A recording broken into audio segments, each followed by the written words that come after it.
नमामि धन्वन्तरिमादेवम् सुरैर्वन्दितपादपद्मम् लोके जरारुभयमृत्युनाशनम् दातारमीशं विविधौषधीनां शङ्खं चक्रं जलौकां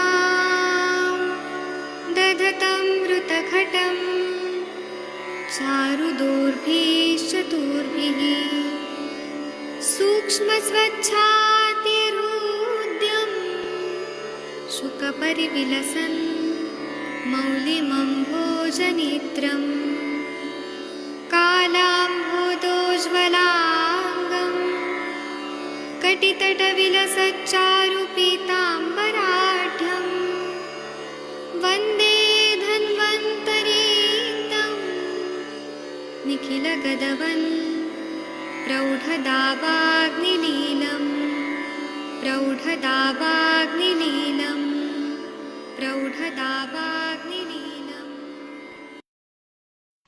प्रणाम सभी लोगों को। मैं वैद्य अरविंद पाठक आप सभी लोगों का स्वागत करता हूं। सभी लोगों को कोटि कोटि प्रणाम करता हूं। आइए अभी हम लोग अष्टांग हृदयम जो सर्प विष चिकित्सा अध्याय है यह हम लोग पढ़ेंगे। मैं आप लोग को स्क्रीन पे दिखाता हूं। 70 और 71 नंबर का जो श्लोक है ये आदरणीय जितेंद्र सर आप प्लीज पढ़ेंगे 70 71। प्रणाम सर। हाँ पढ़ूंगा सर।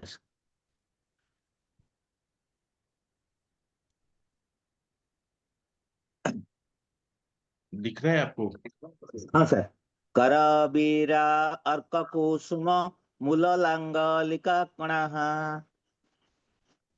करवीरार्क कुसुम मूललांगालिका कल्कयदिरानालेन पाठा मरीच संयुतः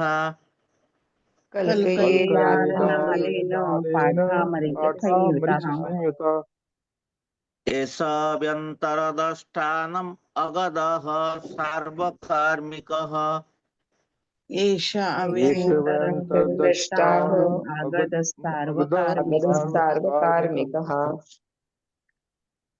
हाँ इसका हिंदी वाला पढ़ते हैं।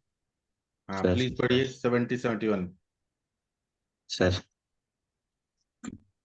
कनेर और आक की जड़ एवं फूल कलिहरी पिपली पाठा और मरीच को कांजी से पीस ले। यह अगत अंतर सांधों के लिए पान नस्य अंजन और लेप आदि सब कार्यों में बरता आता है। हाँ अभी व्यंतर नाम का जो सर्प है उसने अगर काट दिया तो ये बता रहे हैं कि कनेर क्योंकि जंगम विष है उसकी प्रतिकार करना है तो स्थावर विष चाहिए। विष से ही विष की चिकित्सा है तो कनेर और आक की जड़ फूल कलिहारी पिपली पाठा और मरीच को कांजी से पीस लेना है। यह अगत जो है व्यंतर सांपों के लिए पान नस्य अंजन और लेप आदि सब कार्यों में बरता जाता है तो वो प्रॉब्लम मतलब वो उससे जो उत्पन्न प्रॉब्लम है वो सब सॉल्व हो जाता है। इसका टीका पढ़ दीजिए। करवीर्यार्कयो कुसुममूल लांगलिकादिश्च कांजिकेन कल्कयेत् एषा अगद सर्वकार्मिको व्यन्तरदष्टाना हित सार्वकार्मिक इति अनूत सति कदित्वात् इति उभय उपद्रव वृद्धि। हाँ करवीर अर्कयो कुसुम मूल करवीर और अर्क और कुसुम मूल लांगली का आदि का इन सबको कांजी के साथ में कल्क के साथ इसको प्रयोग करना है और इसको मतलब उसके साथ पीस के कल्क करना है सारे मूल को। और ये अगत जो है वो सभी कामों के लिए जैसे कि नस्य के लिए पान के अभ्यंजन के लिए सबके लिए इसका प्रयोग करना है। व्यंतर दष्टादिना हंत हित व्यंतर नाम का जो सांप है उसने काटा तो वो हितकारी है। सार्वकामिक अनुशतकित्वादितादिनम मतलब ये सर्वकामिक मतलब नस्य हो गया पान अभ्यंजन आदि के लिए। यहाँ पे उभय पद वृद्धि ये व्याकरण का चीजें बताया। 72 नंबर का श्लोक है। आदरणीय वीणा मैडम आप पढ़ना चाहेंगी? जी सर पढ़ती हूँ। शिरीष पुष्प स्वर से सप्ताहं मरीचम सीतम। शीर्ष पुष्प पुष्पसरसे सप्ताहं मरीचम मरीचितं भावितं सर्पदष्टाना पाननस्य अंजने हितम। भावितं सर्पदंशानां अंजने अंजने हाँ, इसका हिंदी वाला पढ़ते हैं। जी सर, पढ़ती हूँ। आ रहे हाँ सर। शिरीष भावित मिर्ची योग। श्वेत मरीच मरीचो श्वेत मरीच श्वेत मरीच मरीच सहजन के पत्ते है क्या ये? बीज मरीच और बीजों हाँ सफेद मरीच मतलब सहजन का जो बीज होता है, शिगरू का, शेवगा का हाँ, बीज। हाँ को 7 दिन श्वेत मरीचो नहीं शिरीष शिरीष पुष्प के स्वरस में भावना देकर सर्पों से काटे हुए व्यक्तियों के पान, नस्य और अंजन में बरतना उत्तम है। हाँ, श्वेत मरीच को मतलब सहजन के बीजों को 7 दिन तक शिरीष पुष्प के स्वरस में भावना देकर सर्पों से काटे हुए व्यक्तियों के पान के लिए, नस्य और अभ्यंजन में बरतना बहुत उत्तम रहता है। 72 वो का टीका घृत पढ़िए। में या ये घृत में या तैल में भावना देनी है क्या? नहीं, भावना कैसे? सहजन के बीज को 7 दिन तक शिरीष पुष्प के स्वरस की भावना, स्वरस, हाँ हाँ शिरीष का जो अच्छा फूल होता है उसके स्वरस निकाल हाँ के उसकी भावना देनी है अच्छा, जी। इसका टीका पढ़ दीजिए। पढ़ती हूँ। शिरीष कुसुम रसे सप्तवासराणि शीत मरीच भावित भुजंग दष्टाना पानादौ हितम। हाँ, शिरीष कुसुम का रस जो है, मतलब शिरीष के फूल का रस है, 7 दिन तक शीत मरीच मतलब जो शेवगा, शिगरू का जो ये रहता है बीज, उसमें भावना देनी है। तो जो सांप ने काटा है उसमें पान आदि के लिए, पान के नेल के लिए, अंजन के लिए वो हितकारी होता है। चलिए 73 नंबर का श्लोक पढ़ दीजिए। कौन पढ़ेगा? डॉक्टर सविता मैडम, आप पढ़ेंगी प्लीज? जी प्रणाम सर, प्रणाम। हाँ प्लीज पढ़ दीजिए। द्विफलं नतकुष्ठाभ्यां घृतशौद्रं चतुष्फलम् द्विफलं द्विफलं नतकुष्ठाभ्यां नतकुष्ठाभ्यां धृतशौर्द्रं चतुष्फलम् अपि तक्षकदष्टानां पानम् एतत् सुखप्रदम् अपि तक्षकानां पानमेतत् सुखप्रदम्। सुखप्रदम्। हाँ, इसका टीका पढ़ना है, तगर आदि योग। हाँ, ये पढ़ दीजिए। जी। तगर और कूट 2 पल, घी और मधु 4 पल पीना तबक से भी काटे व्यक्तियों को सुख देने वाला है। हाँ, क्या होता है ना कि तगर और कूट, कूट मतलब कुष्ठ वनस्पति, ये 2 पल की मात्रा में लेना है। घी और मधु 4 पल पीना है। तो तक्षक नाग जो रहता है, हम लोगों ने पढ़ा है कि श्रीमद् भागवत पुराण में बताया है कि जो श्री कृष्ण के जो ये प्रपौत्र थे, जिनका नाम था क्या नाम था, परीक्षित राजा, उनको तक्षक नाग ने काटा था, ऐसा कहानी का उल्लेख है। तो तक्षक नाग जो थे ना, पहले के जमाने में जब द्वापर युग खत्म हो रहा था और कलयुग शुरू हो रहा था, तो उस टाइम पे नाग जो थे ना वो आकाश में उड़ते थे और सबसे जहरीले तरह के ये प्राणी होते थे, मतलब उड़ते थे उस टाइम पे, ऐसा उल्लेख है। तो अगर तक्षक नाग ने भी काटा है, क्योंकि तक्षक नाग ने काटा ना, तो कोई इंसान बच नहीं सकता है। राजा परीक्षित ने बहुत प्रयत्न किया लेकिन वो बच नहीं पाए। तो उनकी कहानी भी है। उनकी कहानी क्या है कि तक्षक नाग मतलब वो राजा परीक्षित थे ना, उनको श्राप मिला था कि उनको सांप काट देगा कुछ दिन के बाद। तो वो बोले कि मैं इतना महान हूँ, कृष्ण भगवान पूरी दुनिया को चलाते हैं और उनका मैं पोता हूँ, तो मुझे सांप कैसे काटेगा। तो उन्होंने क्या किया, लेकिन जो बात जो थी ना वो सच होने वाली थी, मृत्यु था। तो उन्होंने बहुत पूजा पाठ किया, सब कुछ किया। तो उन्होंने क्या किया कि सब जगह ना ऐसे जो राजमहल है उसमें सब जगह बंद कर दिया कि सांप ना आए। तक्षक नाग आएगा काटेगा तो मृत्यु हो जाएगी। तो उन्होंने सांप ना आने के लिए अपने महल को पूरी तरह से कवर कर दिया कि पंछी भी परिंदा मतलब पर ना मारे, परिंदा भी पर ना मारे। ऐसा उन्होंने किलेबंदी कर दिया कि सांप नहीं आना चाहिए, और उनके सैनिक चारों ओर पहरा दे रहे थे। और धन्वंतरी भगवान को बुलाया गया कि अगर सांप ने काटा ना तो इनको तुरंत ही बचा दिया जाए चिकित्सा के लिए। तो उस टाइम पे वो सब देवताओं के अंश थे, वो धन्वंतरी भगवान और परीक्षित राजा सब ये सब थे। तो सांप आता है, सांप आता है तो वो काटता है उनको, डायरेक्ट काट देता है। वो कैसे भी उड़ के आता है वो कहीं से, तो काट देता है। तो धन्वंतरी भगवान तुरंत दवाई देते हैं, वो बच जाते हैं। फिर तक्षक नाग जो थे ना, उन्होंने क्या किया कि धन्वंतरी भगवान को बांध देते हैं, हाथ पैर बांध देते हैं कि अब मैं काटूंगा ना तो ये धन्वंतरी बचा ना पाए। और उन्होंने क्या किया, और जो विष जो था ना, एक बार वो इतना वो किया तो जो हरिहर सर धानेज में ले गए थे ना मुझे, वड वृक्ष जो है ना वो तक्षक नाग के विष के वजह से वो पूरा वड का वृक्ष पूरा सफेद हो गया है। और वहां पे तक्षक नाग का मंदिर भी है। और धन्वंतरी देवोदास धन्वंतरी जो काशीराज थे, उनका वो अपना जो मृत्यु का जो समाधि स्थल है वो भी है वहां पे। और तो वो तक्षक नाग ने फिर क्या किया कि जो फूल आते थे ना, फूलों की माला आती थी, जो गेंदा होता है झंडू, उसके उसमें कीड़ा बन के चले गए। और धन्वंतरी भगवान को उन्होंने हाथ पैर बांध दिया कि अब ये बचाए नहीं। और वो जब फूल की माला पहनी ना, उसमें से वो कीड़ा से सांप बन के और उनको काट दिया और उनकी मृत्यु हो गई। तो मतलब तक्षक नाग ने जब काट दिया ना, तो कोई नहीं बचता है, उसकी मृत्यु जो होती है वो निश्चित होती है। तो तगर कूट दो दो पल लेना है, घृत और मधु 4 पल लेना है। घृत और मधु जो है वो विष है, अगर सेम मात्रा में ले, यहाँ पे सेम मात्रा बोला है, घृत शौद्रम चतुष्पलम। तो ये विष जो है ना, एक तरह से विष होता है ये घी और मधु समान मात्रा में। और तगर तो सबसे वो है अगत द्रव्य है, और कूट भी। इसको मिक्स करके लिया ना, तो तक्षक का नाग ने काटा, उसको भी सुख देने वाला है, उसको भी जिंदगी देने वाला है, ऐसा बता रहे हैं। 73 नंबर का जो श्लोक है इसका टीका पढ़ दीजिए। हाँ। तगर कुष्ठयोर्द्वे।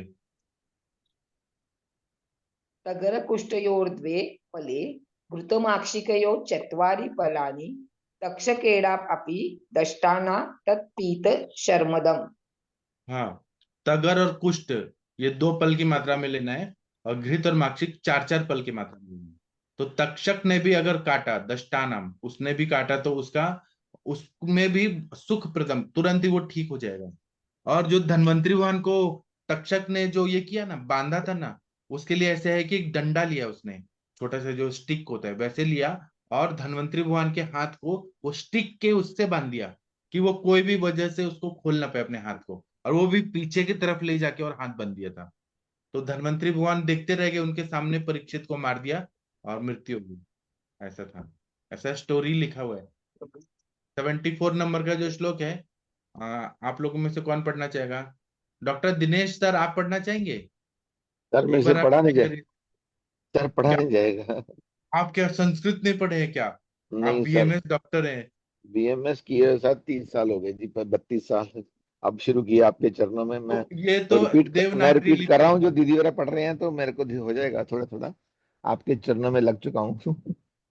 चलिए, तो फिर महाजन सर या प्रदीप अथ सर कोई हाँ पढ़ना जी, चाहेंगे? प्रणाम द्रवीकृता सर, पढ़ देता हूँ। अथ हाँ, अथ द्रवीकृता वेगे द्रवीकृता वेगे पूर्वे विश्राव्य शोणितम् हाँ अथ पढ़िए। वर्गीकृता तथा वेगे वेगे शोणितम् शोणितम् अगदम् मधु सर्पीभ्यः संयुक्तं तवृत्तं पिबेत्। अगदम मधु सर्पेभ्यः संयुक्तं संयुक्तं त्वरितं पिबेत्। हाँ, इसका हिंदी पढ़ते हैं हाँ इसमें, जी, लेकिन 74, 75, 76, 77, 78 ऐसे हाँ इतने जी, सारे श्लोक पढ़ने हैं, ये पढ़ ठीक है, दीजिए आप। हाँ, ठीक है। द्वितीय वमनम। द्वितीय वमन कृत्वा तद्वदेव अगधं पिबेत्। द्वितीय वमन तद्वेदगदम पिबेत्। पिबेत। विशाप विशापहे प्रयुज्येन् तृतीय अंजनन आवने। विशापहे प्रयुञ्जित द्वितीय अंजननाभने वने पिबेत चतुर्थे पूर्वोक्ता युवागुम वमने कृते पिबेत् चतुर्पूर्वोक्ता यवागुं वमने कृते षष्ठ पंचमयो। हाँ जी। षष्ठ पंचम्यो शीतैर्दिग्धं सिक्तं भीषणशय षष्ठ पंचमयो पंचमयो शीतैर्दिग्धं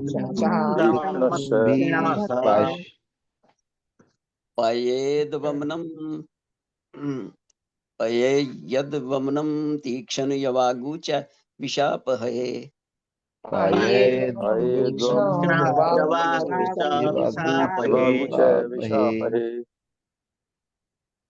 अग्दम सप्तमे तीक्ष्णं युञ्ज्यात् अंजननस्यो यो अगदं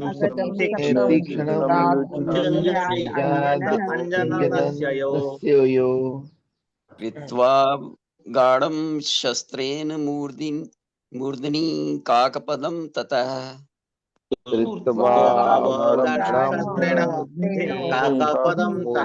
काकपदं ततः मांसं सरुधिर्तस्य चर्म वा तत्र निक्षिपेत् मांसं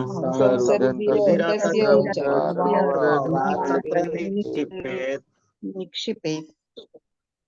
चलिए हिंदी वाला पढ़ दीजिए सर। हाँ जी, दर्विकर सांप। हाँ। दर्विकर सांपों के प्रथम वेग में रक्त को निकाल कर मधु और घृत से मिश्रित अगद को जल्दी से पिएं।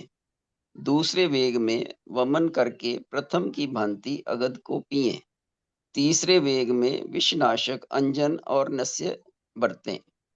विष के चौथे वेग में वमन करके पूर्वोक्त यागु को पिएं। पांचवें और छठे वेग में शीतल वस्तुओं से बार बार लेप और परिषेक करके तीक्ष्ण वमन पिएं। विषनाशक द्रव्यों से बनी यवागु पिलाएं। विष के सातवें वेग में अंजन और नस्य में तीक्ष्ण अगद बरतें।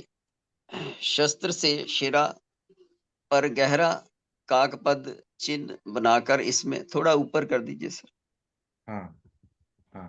इसमें रक्त मिश्रित मांस को या चर्म को उसमें रख देवें। हाँ, अब ये बता रहे हैं ना कि दर्विकर सांप ने काट दिया, तो प्रथम वेग जब आ रहा है तो रक्त को निकाल देना है, रक्त मोक्षण करके जहां पे काटा है वहां से रक्त को निकाल देना है। लोग मुंह से चूस चूस के निकाल के फेंकते थे काट के, और नहीं तो ऐसे ही वो बहने दे उसको, और जलौका तो लगेगी नहीं, और रक्त को निकाल देना है। फिर मधु और घृत से मिश्रित अगध को जल्दी से पी लेना है ना, पीने के लिए देना है। दूसरा वेग में वमन कराना है और प्रथम की भांति अगध को पीना है, और रक्त निकाल के फिर अगध को पीना है लिक्विड फॉर्म में, और वो भी मधु और घृत से मिश्रित अगध है वो देना है। तीसरा वेग जब आ रहा है तो विषनाशक अंजन और नस्य बरतना है, और फिर चौथा वेग हो रहा है वमन करके पूर्वक येवागु को पीना है। पांचवा और छठा वेग है शीतल वस्तुओं से बार बार लेप और परिषेक करके तीक्ष्ण वमन पीना है, कराना है। विषनाशक द्रव्यों से बनी येवागु पिलाना है। सातवें वेग में अंजन और नस्य में तीक्ष्ण अगध बरतना है। शस्त्र से सिर पर गहरा काकपद चिन्ह बनाकर इसमें रक्त मिश्रित मांस को, मतलब ऐसा मांस का टुकड़ा लेना है जिसमें ब्लड है, और या चर्म को उस पर रख देना है, तो ऐसा जो मांस का टुकड़ा है जो रक्त मिश्रित है वो उसको एब्जॉर्ब कर लेता है। और काकपद, कौवा का जो पैर होता है ना, वो कैसे ट्रायंगुलर होता है, वैसा चिन्ह बना देना है शस्त्र से पूरा काट के, और वहां पे ये मांस को रख देना है, तो पूरा विष को एब्जॉर्ब कर लेता है। ऐसा होता है। विष जो होता है वो ऊर्ध्व गति करता है, जब ऊपर रख देते हैं तो वो अपने आप एब्जॉर्ब कर लेता है। चलिए इसकी टीका पढ़ेंगे। 78 टीका पढ़नी है, एक एक रुकिए, एक एक मिनट रुकिए सर। ये 74 का टीका पढ़ते जाइए, 74 से 70। हाँ। दर्वीकृता च प्रथमे वेगे पूर्व रक्त विश्रामण अनंतर मधुघृत युक्तम अगध शीघ्रमेव पिबेत। हाँ, दर्वीकृत जो सांप होता है उसमें प्रथम वेग में पहले रक्त को निकाल के बाद में मधु और घृत युक्त अगध को शीघ्र ही पीना है। द्वितीय वेग पढ़िए। द्वितीय वेगे वमन विधाय तथैव अगध पिबेत। हाँ, द्वितीय वेग में वमन करा के फिर अगध को पहले जैसा रक्त निकाल के जो मधुघृतयुक्त अगध है उसको तुरंत ही पिलाना है। 75 तृतीय पढ़िए। वेगे विषम विषम विषघन अंजन आदि ध्यात। हाँ, तृतीय वेग में विषग्न अंजन, विषग्न द्रव्यों का अंजन आदि का प्रयोग करना है। अंजन है, नावन है, नस्य है, उसका प्रयोग करना है। फिर चतुर्थ वेग, चतुर्थे वेगे कृत वमन पूर्वोक्ता यवागु पिबेत।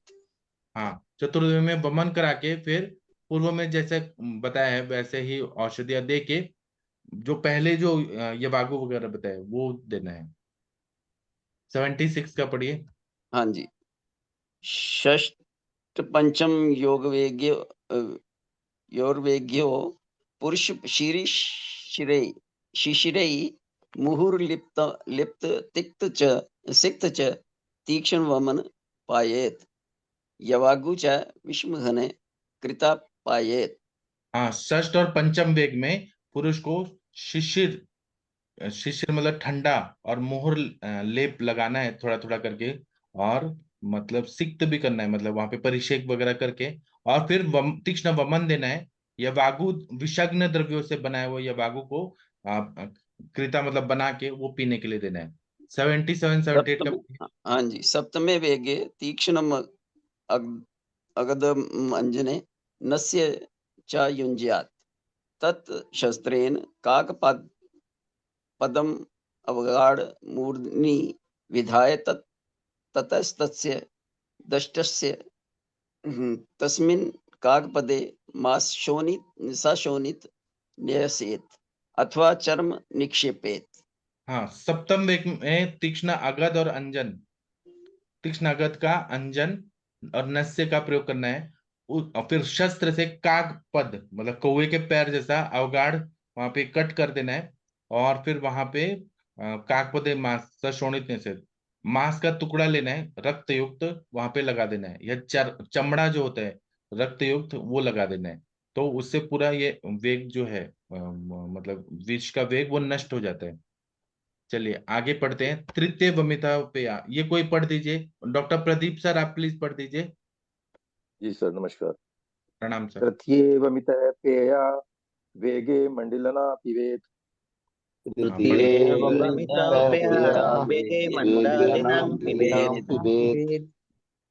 हाँ, 79 पढ़िए।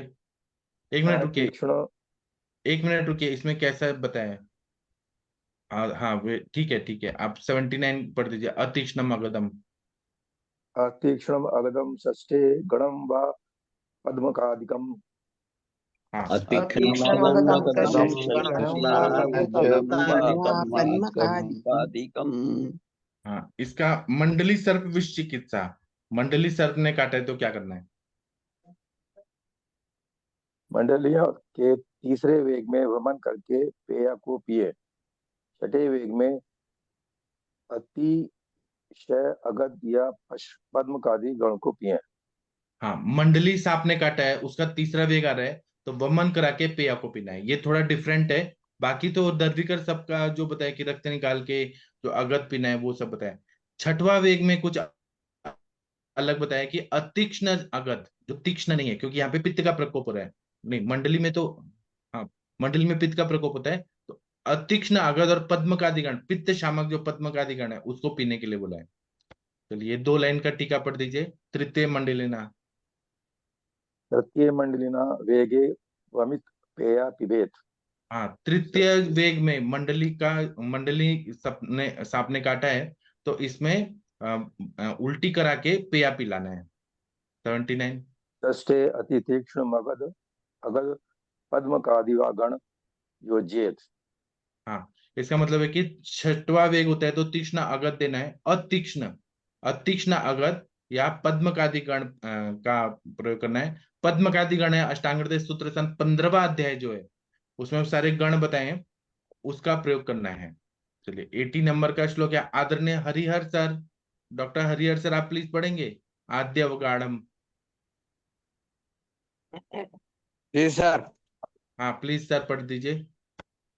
आद्येऽवगाढं प्रच्छाय वेगे दृष्टस्य राजिलेहि आद्यवगाढं प्रच्छाय वेगेदास्करादिदेशले अलाबुना हरेद्रक्तं पूर्ववचागदं पिबेत अलाबुना हरिद्रक्तं पूर्ववचागदं पिबेत।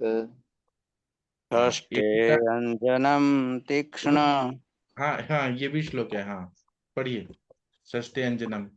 षष्ठे अंजनं तीक्ष्णतममवपीडं च योजयेत षष्ठे अंजनं तीक्ष्णतममवपीडं योजयेत्।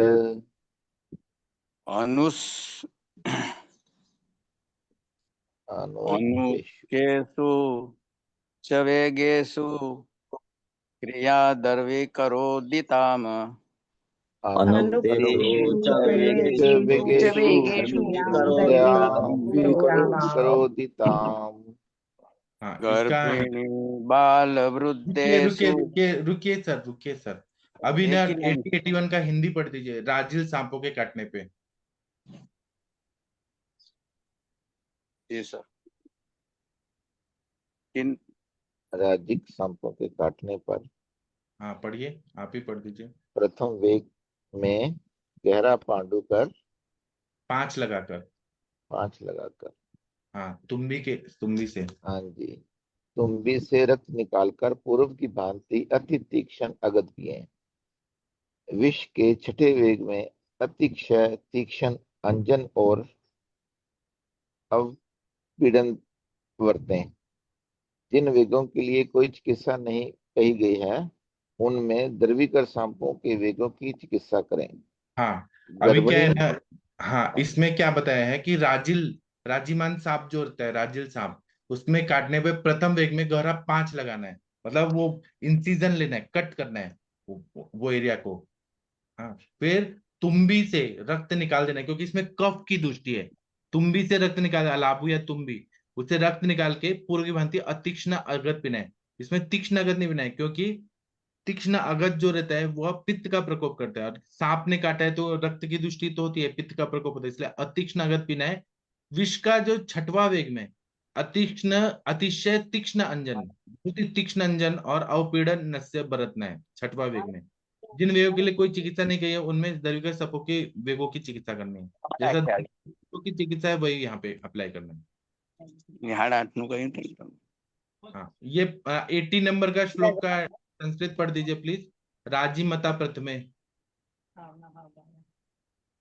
हरिहर सर आप पढ़ेंगे कि कोई और पढ़ेगा?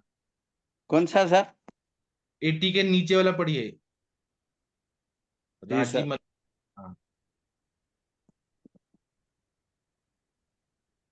80 के नीचे वाला, राजी मता प्रथम वेगे अतिशयेन प्रच्छायालुबुना अलाबुना रक्त हरेत पूर्ववचागद पिबेत। हाँ राजी मता जो है उसमें प्रथम वेग में अतिशय प्रच्छान करके और प्रथम वेग में अलाबू से रक्त को निकालना है, और पहले जो अगध है वो पीना है, पहले जो कहा है वैसा अगध पीना है। इसके बाद वाला श्लोक का पढ़िए, षष्ठे अंजनम। षष्ठे अंजनम तीक्ष्ण योजयेत अवपीड च ननु अत्र केचिद्वेगा नोदिता एव तेषु कि विधेयम इत्याह। हाँ छठवां वेग जब आता है, राजीमान सर्प ने काटा है तो अति तीक्ष्ण अंजन का प्रयोग करना है, और अवपीड़न भी प्रयोग करना है। अंजनम मतलब अंजन लगाना है, और अवपीड़न से भी देना है। अब प्रश्न है कि जहां पे कोई वेग नहीं है उसमें क्या करना है, और कुछ बताया नहीं उसमें क्या बताया ना उदिता, जो नहीं बताया। 81 का टीका पढ़िए, अकथितेषु। अकयति तेषु दर्वाकरोक्ता क्रिया योजयेत। हाँ अकथित जो नहीं कहा है वहां पे दर्भिकर में जो चिकित्सा बताइए, क्रिया बताइए, उसकी योजना करनी है। चलिए आदरणीय जितेंद्र सर, आप भगवान का प्रेयर कर दीजिए प्लीज। प्रणाम सर। जगन्नाथ अष्टकम बोल लेता हूँ सर। जी। कदाचित् कालिंदी तट विपिन संगीत करबो मुदाभिरिनारी बदन कमला स्वाद मधुप रमा शंभो ब्रह्मामरपति गणेशार्चित पदो जगन्नाथ स्वामी नयन पथगामी भवतु मे भुजे सभ्य वेणुं शिरसि शिखि पीछम कटितटे दुकूलम नेत्रान्ते सहचर कटाक्षं विदधते सदा श्रीमद्बृन्दावन बसति लीला परिचयो जगन्नाथ स्वामी नयन पथगामी भवतु मे महम्बोधे स्थिरे कनकरुचिरे नीलशिखरे वसन प्रसादन्त सहज बलभद्रेण बलिदा सुभद्र मध्यस्थ सकल सुर सेवा बसरदो जगन्नाथ स्वामी नयन पथगामी भवतु मे कृपा परवार सजल जलद श्रेणी रुचिरो रमाबाणी राम स्फुरदमल पंकेरुहमुख सुरेन्द्रैराध्य श्रुतिगण शिखा गीत चरितो जगन्नाथ स्वामी नयन पथगामी भवतु मे रथारूढ़ो गच्छन् पथि मिलित भूदेव पटलै स्तुतिर्प्रादुर्भावं प्रतिपद मुपकर्ण सदय दया सिन्धुर्बन्धु सकल जगतं सिन्धु सुतया जगन्नाथ स्वामी नयन पथगामी भवतु मे परम ब्रह्मा पीड़ा कुवलयो दलत फूलो नयनो निवासी निराद्रौ निहित चरण अनंत शिरसि रसानंदो राधा सरस बपुर आलिंगन सुखो जगन्नाथ स्वामी नयन पथगामी भवतु मे न वै जाचे राज्यं न च कनक माणिक्य विभवम् न जाचे हम रम्यं सकल जन काम्यं वरवधुं सदा काले काले प्रमत्थ पतिना गीत चरितो जगन्नाथ स्वामी नयन पथगामी भवतु मे हरत्वं संसारं द्रुततरमसरं सुरपते हरत्वं पापनं वितति अपरं जादवपते अहो दीननाथे निहित चरण निश्चिंत पदम जगन्नाथ स्वामी नयन पथगामी भवतु मे जगन्नाथं अष्टकं पुण्यं या पठेत् प्रयत शुचि सर्व पाप विशुद्धात्मा विष्णु लोक स गच्छति इति श्री जगन्नाथ अष्टकम संपूर्णम। महाप्रभु जगन्नाथ सबका अच्छा करे, आज का दिन सबके लिए मंगलमय हो। प्रणाम सबको। प्रणाम, थैंक यू सभी लोगों को। अब हम शाम को 7 बजे मिलेंगे और रात को 9 बजे मिलेंगे। थैंक यू सभी को, प्रणाम। धन्यवाद।